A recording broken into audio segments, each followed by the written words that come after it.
Labas visi, šiandien Dzūkijos dujose turim Dodge Durango su 5.7 varikliu, V8 Hemi. Variklis pakankamai galingas, jį sumontavom Landirenzo dujų įrangą su dviem galingiausiais Landirenzo reduktoriais. Ta pačioj ten sumontuoti reduktoriai. Dujų oštas čia, kad aptarnaut būtų patogu, du dujų filtrai su rezervuaru.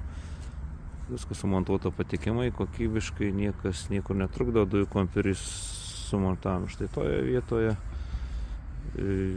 Aišku, dujų saugiklis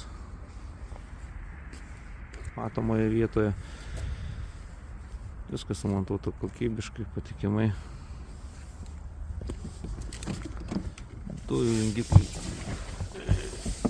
sumontavom štai toje vietoje. Patogu matyti ir gražiai atrodo.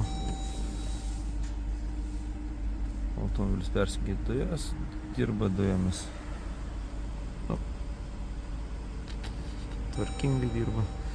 Atmintinė vairuotojai, garantijos knygelės.